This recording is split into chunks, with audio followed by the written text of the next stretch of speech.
Je dis toujours, pour optimiser sa santé, il faut pouvoir mesurer un certain nombre de paramètres. Alors, qu'est-ce que je mesure? Je mesure mon sommeil à travers un appareil qui s'appelle l'Oura Ring, O-U-R-A-R-I-N-G. Ça vous donne votre cohérence cardiaque, qu'on appelle HRV, ça vous donne vos battements de cœur pendant la nuit, ça vous donne votre sommeil profond, votre sommeil paradoxal, votre sommeil léger, et ça vous donne des scores. Voilà. Et comme ça, vous pouvez agir. Je parlais du rythme circadien dans une autre vidéo absolument super importante pour optimiser son énergie.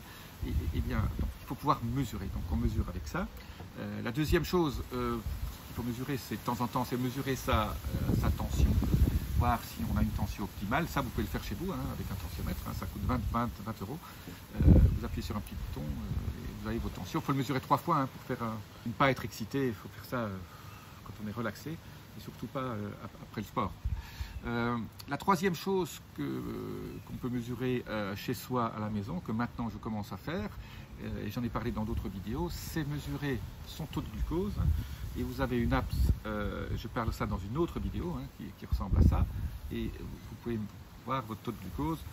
Vous dites mesurer, voilà, et vous appuyez ça là-dessus, et ça vous donne votre taux de glucose. Et donc, aujourd'hui, je vais vous parler d'hypertension et d'une manière simple, si votre tension est un peu élevée. Moi, alors beaucoup de publications montrent, donnent des chiffres. Au niveau de la tension, voilà, quand on a au-dessus de 50 ans, 130 sur 85, ça me paraît, dans tout ce que j'ai lu, est absolument normal. 120 sur 70, 75, et bien aussi. Il faut, en fait, c'est le delta entre les deux qui devrait être entre 40 et 45, qui est bien. Donc on devrait être à 13,9, 13,85 ou 125, 85. Voilà. Si on a 40 entre les deux, ça c'est une indication de bonne santé cardiaque et de bonne santé vasculaire. Donc là, si vous avez un tout petit peu d'hypertension, il faut surveiller ça. Voyez votre médecin. Mais il y a un petit remède naturel qui aide à réguler et votre tension systolique et diastolique.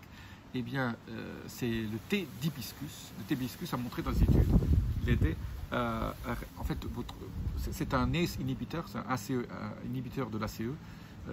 On a beaucoup parlé de l'ACE avec tout ce qui a parcouru le monde ces 2 dernières années. Il y a un pigment dans l'hibiscus qui est une anthocyanine. Et en fait, si vous prenez un thé par jour, alors essayez d'acheter l'hibiscus en vrac, pas dans des petits sachets. C'est rouge, c'est sympathique, ça a un bon goût. Donc faites un thé tous les 2-3 fois par semaine. Si vous avez l'occasion de faire un thé le matin après le café ou à la place du café, faites un thé d'hibiscus. Si vous avez des problèmes de tension, si vous êtes consultez toujours votre médecin. Je ne suis pas médecin. Moi j'aime bien avoir une valeur. Moi je suis à 122, 123. Sur 75, 78. Voilà, je surveille ça comme le sur le feu, une fois par semaine. Je prends ça, voir si j'ai pas quelque chose qui se passe dans mon corps. Voilà. Et alors, voilà, thé d'hibiscus, j'en prends quand j'ai une occasion, mais comme j'ai une tension optimale, peut-être pas la peine. Mais pour ceux qui ont un petit peu de problème de tension, essayez-le pendant 2-3 mois.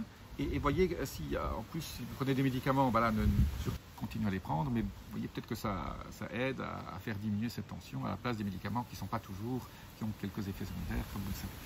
Je vous dis à très bientôt, laissez-moi vos commentaires. Namasté.